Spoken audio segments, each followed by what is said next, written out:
तुम्ही स्वर्ग कधी बघितलाय का? असा जर प्रश्न आपल्याला कोणी विचारला तर आपण बुचकळ्यात पडू, कारण याचे उत्तर नाही हेच येईल. पण आज आपण धर्तीवरील स्वर्गमय जागेची सफर करणार आहोत. पाहुयात श्रीमान रायगड.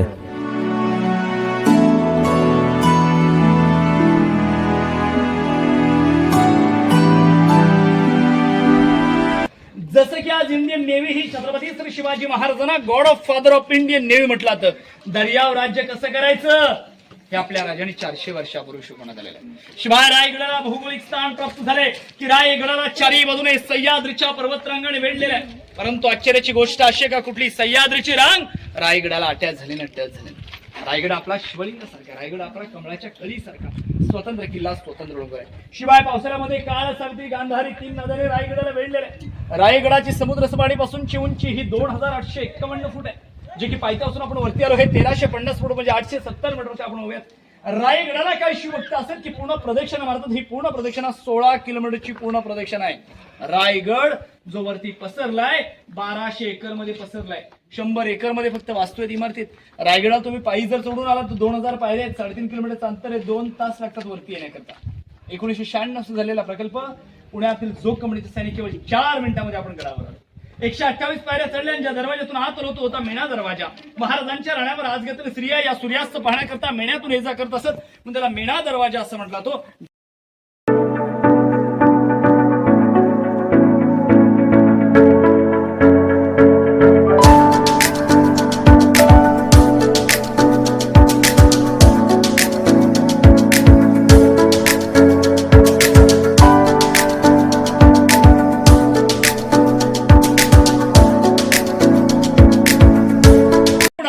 हा आहे Rani Mahal, queens of palace. Chhatrapati Shri शिवरायांना 8 राण्या होत्या. सोयराबाई, पुतळाबाई, काशीबाई, सहीबाई, गुणवंतबाई, लक्ष्मीबाई, सकवाराबाई, सगुणाबाई. परंतु 8 राण्या सांगितल्यानंतर आश्चर्य की राजांना 8 राण्या यामागे एक राजकीय हेतू होता. साम्राज्य विस्ताराच्या मागे कल्पना होती की महाराष्ट्रात मातबगार सरदार घराणे होते. मोहिते, निंबाळकर, गायकवाड, शिर्के, देशमुख, विचारे, इंगळे नामवंत सरदार घराण्याशी सोयी संबंध जोडावा, नातीगोती जोडावीत म्हणून महाराजांनी 8 राण्या केल्या. परंतु 8 राण्यापैकी गडावरती मात्र 6 राण्या राहत होत्या, कारण सईबाईंचं निधन हे राजगडावरती झालं होतं. शंभू राजा अवघे 2 वर्षाचे असतात. दुर्दैवाने सईबाईने कधी रायगड पाहिला. दुसरा होता पुतला राणी, त्या खाली पाचडगावमध्ये राहत असत. मग या एका राणीचा 1 माल 6 माल 1 लेवल मध्ये सारखे दिसतात. या सर्व बांधकामावरती उतरदाण्याची कवळं, सागवानी लाकडाचं छत होतं. गेलं कुठं तर रायगडावरती दिनांक 10 मे 1808 इंग्रजांचे 2 अधिकारी कर्नल प्रहतर मेजर हॉल यांनी खालच्या पोटल्याच्या डोंगर गडाच्या दारूच्या कोटरवरती तोफेंचा मारा केला. मारा इतका प्रचंड ठरला की आपला रायगड 11 दिवस जळत होता.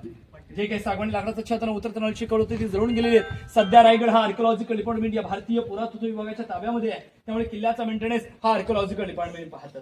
या राणीवाण्याची रचना अशा पुढचा दिवाणखाच, एक शयन कक्ष, खावा खाण्याची खिडकी आणि पाठी पाहुणी याचे ती 400 वर्षापूर्वीची टॉयलेट सिस्टम. जगात 2च टॉयलेट सिस्टम आहेत, वेस्टर्न आणि इंडियन इथूनच जगाला गेलेली. एक रचना पाहायचे, नंतर आपल्याला पुढे एक पॉईंट पाहायचे, पुढे जायचं. वेस्टर्न पद्धती आणि इंडियन पद्धतीचं टॉयलेट.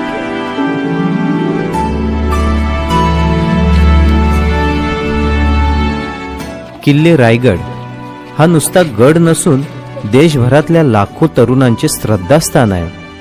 महाराष्ट्राचे आराध्य दैवत शिव छत्रपती शिवाजी महाराज यांचा देखणा राज्याभिषेक सोहळा हा याच गडावर संपन्न झाला. महाराष्ट्रातल्या 16व्या शतकातील अनेक घडामोडी या किल्ल्याने पाहिल्या आहेत. स्थापत्यशास्त्राचा उत्कृष्ट या पूर्ण भागाला बाले किल्ला म्हणतात. बाले किल्ला म्हणजे गडातील सर्वात उंच ठिकाण, सर्वात महत्वाचं ठिकाण. या बाले किल्ल्यामध्ये आपल्याला अष्टप्रधान, राणीवसा, राजवाडा, राजदरबार, सभागृह, खळबतखाना, नगरखाना या महत्वपूर्ण इमारती पाहाव्यास मिळतात. मग त्यापैकी एक पाहिलं राणी महाल आपण. खाली आहेत अष्टप्रधानचे वाडे. महाराजांचं अष्टप्रधान मंत्रिमंडळ होतं. मग या ठिकाणी कोण राहत होते तर बाळाजी आवजी, रामचंद्र निलकंठ, मोरपंत पिंगळे, अंबिराव मोहिते, निराजी रावजी, रामचंद्र त्रिंबक आणि अनाजी पंत. अखंड स्वराज्याचा कारभारच इथून केला जायचा. याच्या साईडला बॅरिकेडवाला, जाळीवाला दिसतं, हे आहे धान्य कोठार, स्वराज्याचं धान्याचं कोठार. कोल्हापूरमध्ये किल्ला आहे पन्हाळा किल्ला म्हणून. गंगा, यमुना, सरस्वती 3 धान्याची गोडाऊन त्या ठिकाणी. स्वराज्यावरती काही संकट आलं का तिथून धान्य स्वराज्यावर पाठवलं जायचं. पण समजा की यदा कदाचित शत्रूने तह घातला, वेढा घातला, तर तिथून आलेलं धान्य गडावर येऊ शकत नाही. मग अशा प्रसंगाला रिझर्व्ह इमर्जन्सीसाठी हा धान्य साठा वापरला जायचा. एक 22 फूट, एक 20 फूट, एक 15 फूट खाली खोले, वर्षभर पुरेल असं धान्य साठा इथे स्टोअर केला जायचा. ज्या चौथऱ्यावरती आपण बसलो आहोत, हा दासीवट्या नोकर चाकर राहण्याची जागा. आता आपल्याला महाराजांच्या राहत्या राजवाड्यात जायचे, जिथे राजाने अखेरचा श्वास सोडला त्या ठिकाणी झाला. महाराष्ट्रातल्या 16व्या शतकातील अनेक घडामोडी या किल्ल्याने पाहिल्या आहेत. स्थापत्यशास्त्राचा उत्कृष्ट नमुना म्हणून मानल्या जाणाऱ्या श्रीमान रायगडाचा अभ्यास करण्यासाठी परदेशातून अनेक तरुण दरवर्षी येत असतात.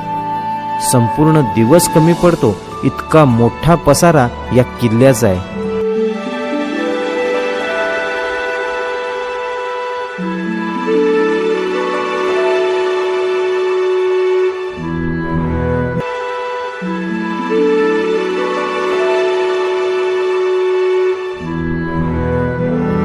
स्वराज्याची राजधानी असणाऱ्या या श्रीमान रायगडाची निर्मिती ही अगदी विचारपूर्वक व नियोजनपूर्वक होती. कितीही बिकट परिस्थिती आली तरी गड पडणार नाही याचा सांगोपांग विचार करूनच बांधकाम करण्यात आले होते.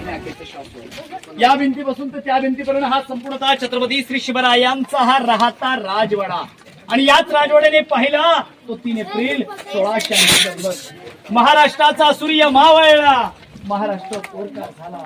राजाने अखेरचा श्वास याच ठिकाणी या चौथऱ्यावरती सोडला. मग इथून देहयात्रा त्या जगदीश्वरापर्यंत गेली आणि त्या जगदीश्वराच्या प्राणांगणामध्ये महाराजांच्या देहकलेला अग्नी देण्यात आली.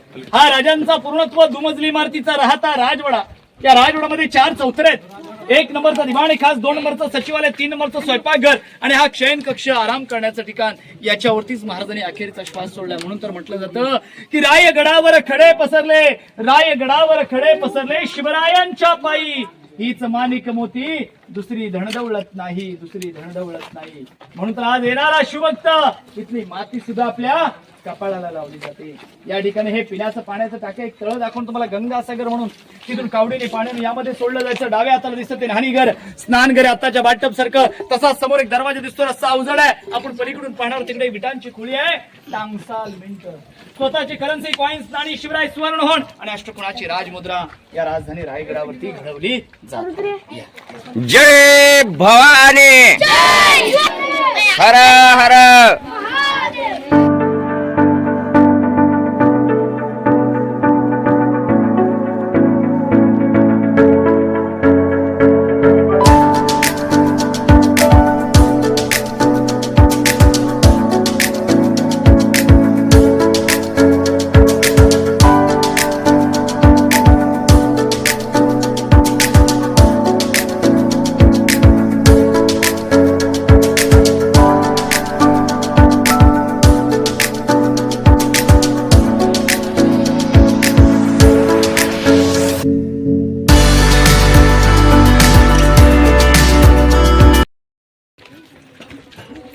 आपल्याला ही आयताकृती खोली दिसते. हा एक खळबत खाना, चेंबर फॉर सिक्रेट डिस्कशन. या स्वराज्याचे राज्याचे गुप्तहेर होते बहिरूपी बहिर्जी नाईक. अनेक राज्यात जायचे, त्या राज्याचा वेषांतर करायचे. मग आपल्या स्वराज्याविषयी, मग आपल्या राज्याविषयी, मग आपल्या महाराजांविषयी काय चर्चा चाललेली आहे ही चर्चा आणून राजाने या खोलीच्या आतमध्ये सांगितली जायची. परंतु गुप्तता चर्चा कशी असावी तर त्या बहिर्जींप्रमाणे असावी. कारण की आपले पती हे स्वराज्याचे गुप्तहेर आहेत. हे घरातल्या त्यांच्या पत्नीला पण माहित नव्हतं की माझे पती स्वराज्याचे गुप्तहेर आहेत. औरंग्याच्या दरबारापर्यंत गेले, औरंग्याला कवाली ऐकवली आणि त्याच्या दाढीला हात लावून येणारी पहिली व्यक्ती बहिर्जी नाईक होती. म्हणून तर महाराज म्हणायचे की माझ्या स्वराज्याचा 3रा डोळा म्हणजे बहिर्जी नाईक. स्वराज्याचा 3रा डोळा म्हणून ओळखला जायचा. समोरची ती इमारत आहे सज्जा बाल्कनी गॅलरी. आणि ज्या विटांच्या खोलीची माहिती घेतली तिथे स्वराज्याची राजमुद्रा, शिवराई स्वर्णहोणी नाणी घडली गेली. आणि खालच्या साईडला गोल उंच इमारती आहेत, याला विजयी स्तंभ म्हटला जातो. विजयी स्तंभाचं कारण हे 7 मजली होतं. याच्या 7व्या मजल्यावरती ज्या दिवस राजाने कुठल्या गडावर विजय मिळवला, विजय प्राप्त झाला की 7व्या मजल्यावर भगवा ध्वज फडकायचा. जेणेकरून आजूबाजूच्या गड किल्ल्याला, गावात रहितेला, गाव वड्यानं कळायचं आणखी एक किल्ला स्वराज्यात आलाय. कोणाला विजयी स्तंभ म्हणून ओळखला जायचा. तसंच बघा समोर इलेक्ट्रिक पोल दिसतो, आडवा जो डोंगर दिसतो त्याला हिरकणी कडा म्हटला जातो. हिरणावाची गवळण होती, दूध घालण्याकरता गडावर आली. गडाचा दरवाजा बंद झाला. मग माता कुणासाठी, मग माता बाळासाठी, मग माता लेकरासाठी. त्या पश्चिमेच्या कड्यावरून कड्या कबरेला वेळी पाळीला धरून माता खाली उतरली. गोष्ट राजांना कळाली की जर माता लेकरासाठी खाली उतरू शकते तर उद्या शत्रू पण तिथून सोडून येऊ शकतो. म्हणून बांधकाम प्रमुख हिरोज इंदुलकरांना आदेश दिला गेला, स्वराज्याचे बांधकाम प्रमुख आपण जाऊन डोंगर तासून घ्या, बलाढ्य बुरुज बांधा, बुरुजाला नाव द्या हिरकणी बुरुज, गावाला नाव दिले हिरकणीची वाडी. खाली एक तळ दिसेल आपल्याला भरलेलं, त्या तळावाचं नाव आहे गंगा सागर तळाव. महाराजांचा राज्याभिषेक हा गागा भट्टाने केला होता. जे गागा भट्ट काशीवरून आले होते आणि काशीवरून येत असताना त्यांनी 7 नद्यांचं पाणी आणलं. 7 नद्यांचं पाणी राजांना पियाला दिलं, अभिषेक घातलं. उर्वरित पाणी या तलावात सोडलं म्हणून त्या तलावाचं नाव गंगा सागर तलाव ठेवण्यात आलेलं आहे. गडावरती 1 नाही 2 नाही 11 तलावात 84 टाके आहेत गडावर. तलाव उकरल्या, टाक्या उकरल्या, मिळणारा दगड होता त्यापासून बांधकाम केलं, तिथे खड्डा झाला, भिंत अडवली, पाण्याचा साठा केला. 1 तीर में 2 निशाण, दगड पण भेटलं आणि पाणी पण भेटलं. तसंच एक समोर टोक दिसतं, आपण पाहणार त्या रेलिंग मधनं पुढं, ते आहे टकमक टोक, कडेलोट पॉइंट. स्वराज्याशी गद्दारी, स्वराज्याशी फितुरी आणि स्वराज्यातील आया बहिणीशी गैरवर्तणूक करेल त्याचा गोणीमध्ये भरून तिथून कडेलोट केला जायचा. पण इतिहास नोंद आहे का शिवरायांनी कुणाला टाकलं नाही आणि शंभूराजांनी कुणाला सोडलं नाही. अनेक गुन्हेगाराचा शंभूराजांनी तिथून कडेलोट केला होता. हे पाहायचं रेलिंग मधून. नंतर आपल्याला रायगडाच्या सर्वात महत्वाच्यासाठी, ज्याच्यासाठी आपण एवढ्या दूरवरून आलो, त्या राज दरबारात जायचे जिथे राजांचा राज्याभिषेक झाला. 2 मिनिट थांबा. हिंदवी स्वराज्याची राजधानी असलेला हा किल्ला नुसता गडच नसून तो एक राष्ट्रीय स्मारक आहे. रायगड किल्ल्यावर एक मानवनिर्मित तळे आहे ज्याचे नाव गंगासागर तलाव आहे. रायगड किल्ल्याच्या दरीवर एक प्रसिद्ध बुरुज आहे ज्याला हिरकणी बुरुज या नावाने ओळखले जाते. रायगड जिल्ह्याला भेट देणारे अनेक पर्यटक रायगड किल्ल्याला आवर्जून भेट देत असतात. मित्रांनो, रायगड हा भव्य किल्ला चंद्रराव मोरे यांनी 1030 मध्ये बांधला होता. त्यावेळी या किल्ल्याला रायरी म्हणून ओळखले जायचे, परंतु छत्रपती शिवाजी महाराजांनी हा किल्ला 1956 मध्ये त्यांच्या ताब्यात घेतला व या किल्ल्याचे नाव रायगड असे ठेवले. रायगड किल्ल्याला मराठा साम्राज्याची राजधानी म्हणूनही ओळखले जायचे. पुढे 1698 मध्ये हा किल्ला जुल्फिकार खान आणि औरंगजेब यांनी ताब्यात घेतला व त्याचे नाव इस्लामगड असे ठेवले व त्यानंतर हा किल्ला ब्रिटिश ईस्ट इंडिया कंपनीकडे देण्यात आला. रायगड किल्ल्याला पूर्वी अनेक नावाने ओळखले जायचे. यामध्ये रायगड, रायरी, शिवलंका, भिवगडी, राजगिरी, तनस, इस्लामगड, पूर्वीकडील जिब्राल्टर अशा अनेक नावाने या किल्ल्याला ओळखले जायचे. त्याचबरोबर महाराजांचा शिवराज्याभिषेक हा रायगडने अनुभवलेला एक महत्वाचा क्षण होता. छत्रपती शिवाजी महाराजांचा राज्याभिषेक हा 6 जून 1647 रोजी करण्यात आला आणि हा दिवस महाराष्ट्राच्या इतिहासातील एक महत्वपूर्ण घटना आहे.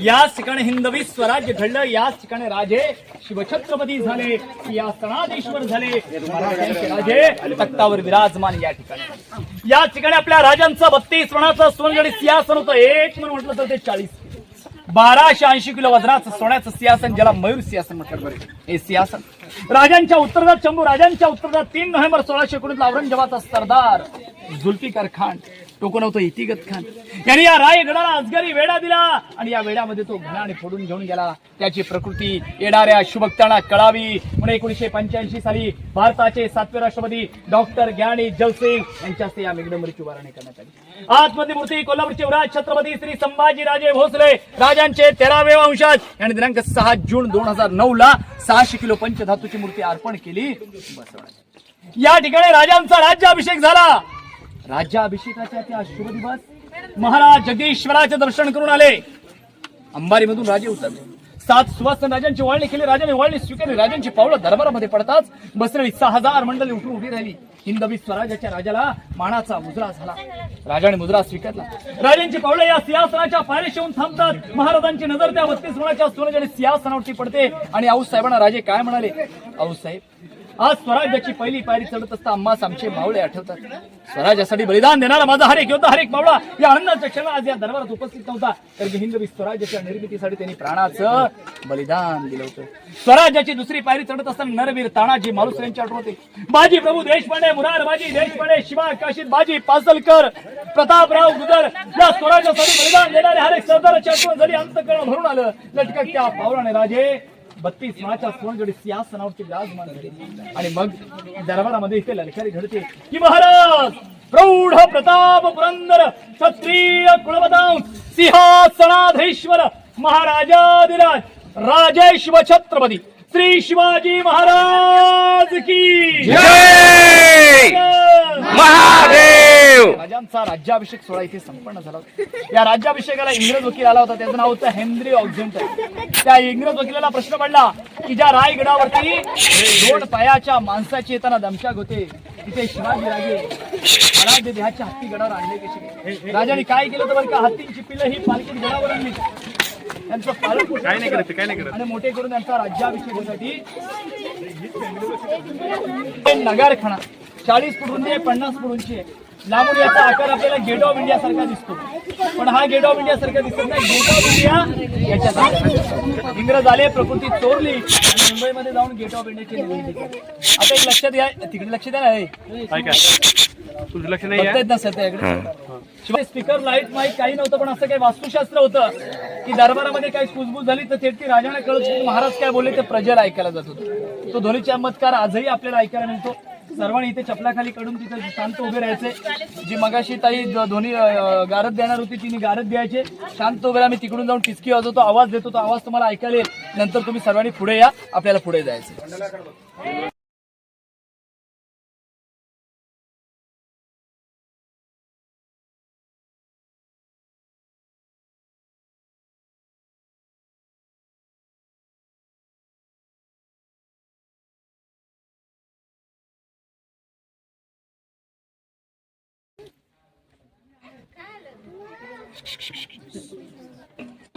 सर्वांनी शांत राहा, जाग्यावरती आवाज करायचा नाही, पावलं पण वाजवायची नाही.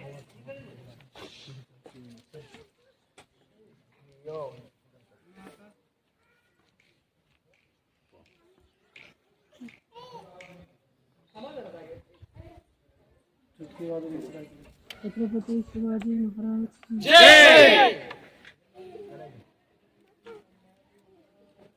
जय महादेव.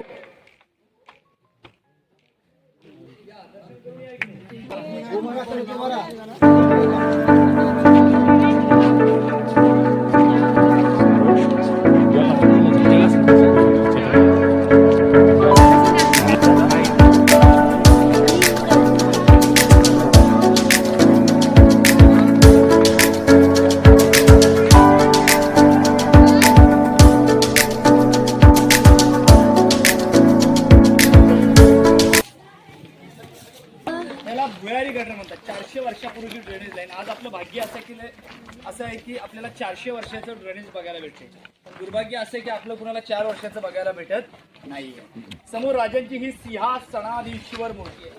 सुरुवातीला ही राजांची मूर्ती आतमधील मेघडंबरीमध्ये बसवण्याच्या दृष्टीने तयार केली, पण मूर्तीमध्ये काही चुका झाल्या. चुका कोणत्या की राजे सिंहासनावरती बसले आणि सिंहासनावरती बसताना राजे पायात जोडे घालून कधी बसले. सिंहासन रयतेच्या कल्याणासाठी, जनतेच्या भल्यासाठी. मग रायगडाच्या कुठल्याही भागावरती न बसता मूर्ती इथेच का बसवली तर माळ आहे होळीचा माळ. राज आपल्या हातून पेटत्या होळीमध्ये नारळ टाकेल. जो कोणी बहादर त्या पेटत्या होळीमध्ये हात घालून नारळ बाहेर काढेल त्याला राज सोन्याचा कडा इनाम. तर्क हा काढला जातो की जवळ शाहीची लढू शकतो सैन्यामध्ये लांब 800 फुटाची लांबी आहे, 40 फुटाची रुंदी आहे, 22 फुट जमिनीचं ठिकाण आहे, उंच आहे, पायऱ्या आतमध्ये. याचं कारण आगे दुकान पीछे मकान अशी या बाजारपेठेची निर्मिती यात राजमार्गावरून आपल्याला त्या हे वाडेश्वराचं, जगदीश्वराचं, शंकराचं, महादेवाचं मंदिर आहे. महाराज मंदिराच्या दारात एक पायरी आहे, पायरीवर नाव आहे सेवेचे खाई तत्पर हिरोजी इंदुलकर. ज्याने हा किल्ला बांधला. महाराजांनी त्याला विचारलं की बोला हिरोजी काय इनाम पाहिजे तुम्हाला. अहो ज्याने ताजमहल बांधला शहाजीने त्याचे हातपाय कापले, पण ज्याने रायगड बांधला त्याला राजाने विचारलं की काय इनाम पाहिजे. राजा असं काही नको, आपण महादेवाचे भक्त आहे. महादेवाच्या दर्शनाला येत असताना आपला चरण स्पर्श पडेल अशा ठिकाणी फक्त नाव कोरायची अनुमती द्या. मग तिथे नाव कोरलाय सेवेच्या ठाई तत्पर हिरोजी.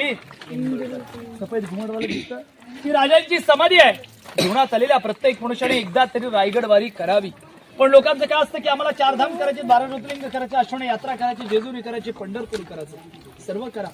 पण एक दिवस स्मरण या गोष्टीचं करा की 4 धाम 12 ज्योतिर्लिंग, मंदिरातला देव, मंदिराचा कळस कुणामुळे शिल्लक आहे? आपल्या राजांच्या. पुन्हा अनेकांसाठी 12 ज्योतिर्लिंग असतील, आपल्यासाठी 13वं ज्योतिर्लिंग म्हणजे आपला रायगड आहे. रायगड किल्ल्यावरील छत्रपतींची समाधी, छत्रपतींची सिंहासन. या समाधीचं या सिंहासनाचं दर्शन आज कुणामुळे घडू शकलं आपल्या या 13व्या ज्योतिर्लिंगाचं?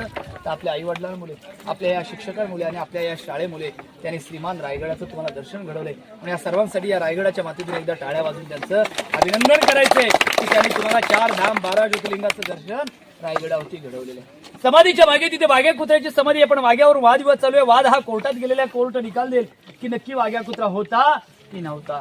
आपण एवढेच म्हणूया की अंधार झाला, एक दिवा पाहिजे या महाराष्ट्रालाच नव्हे तर या देशाला. पुन्हा एकदा जिजाऊ पुत्र श्री शिवराय पाहिजे.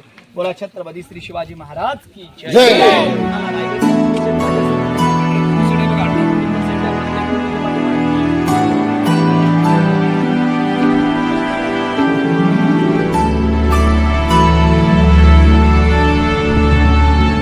आहे बाजारपेठ.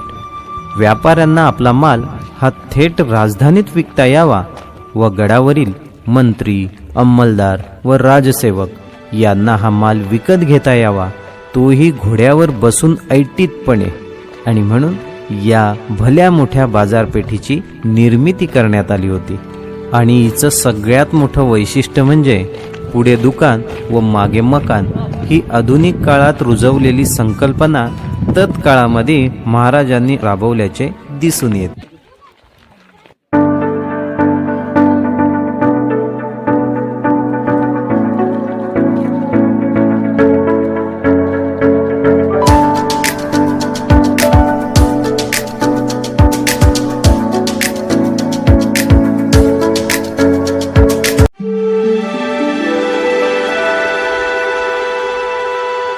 समोर दिसणारे हे जगदीश्वराचे मंदिर.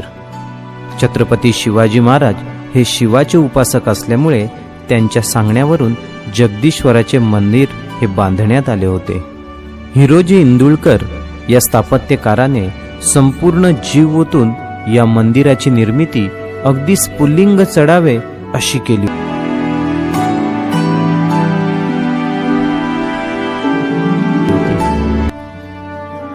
हा वाघ दरवाजा गडाला मजबूत व बळकट बनवण्यात या दरवाजाचा अगदी सिंहाचा वाटा आहे. या दरवाजातून खाली उतरायचं तर वाघाचं काळीज हवं. समोर दिसणारा बेलाख बुलंद व शत्रूच्या छातीत धडकी भरवणारा टकमक टोकाचा सुळका. स्वराज्यात गद्दारी करणाऱ्यांना याच कड्यावरून कडेलोट दिला जाईल. प्रचंड उंची व सरळ सोट खाई असा असणारा हा टकमक कडा हे सर्वात मोठे आकर्षण या किल्ल्यावरील आहे. नतमस्तक होती माना जिथे तेची हे पवित्र स्थान. ज्या मातीमध्ये पाय ठेवताच छत्रपतींच्या अस्तित्वाची जाणीव होते, तोच हा रायगड आणि ही छत्रपती शिवाजी महाराजांची समाधी.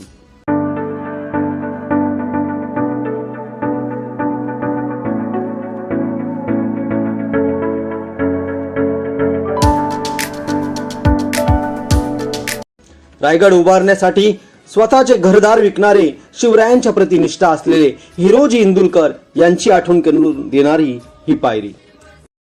मंदिराचा प्रसिद्ध असलेला शिलालेख आहे. या शिलालेखाचा मराठी अनुवाद जगाला आनंद देणाऱ्या जगदीश्वराचा हा राजवाडा आहे. त्याच्या आज्ञेने शक्य 1596 आनंद नाम संवत्सर या वर्षी शुक्ल पक्षाच्या एकादशी तिथीला आश्लेषान शास्त्र असताना छत्रपती शिवाजी महाराज सिंहासनावर अधिष्ठित झालेले आहेत. या भव्य प्रासादामध्ये विविध तलाव आणि रम्य जलाशये, सुंदर उपवने आणि गोड पाण्याने भरलेल्या विहिरी आहेत. जेव्हा आयुष्यात सर्व संपलं असं वाटल तेव्हा ताबडतोब या पवित्र ठिकाणी येऊन नतमस्तक व्हा. तुमची गेलेली ऊर्जा एका नव्या आत्मविश्वासाने परत येईल. धूल मस्तकी धारण केली की मन प्रसन्न होते. संकटाशी झुंजायचं सामर्थ्य येथून प्राप्त होते. भगवा म्हणजे नुसता झेंडा अथवा निशाण नाही. भगवा म्हणजे सह्याद्री. भगवा म्हणजे स्वराज्य. भगवा म्हणजे साक्षात शिवछत्रपती. स्वराज्याचा भगवा या सह्याद्रीच्या क्षितिजावर अखंडपणे फडकत राहावा यासाठीच शिवप्रभूंनी जन्म घेतला. हाच तो श्रीमान रायगड किल्ला, ज्या रायगडानं महाराजांचा राज्याभिषेक पाहिला. आणि हाच तो श्रीमान रायगड किल्ला जिथे छत्रपती शिवरायांनी अखेरचा श्वास घेतला.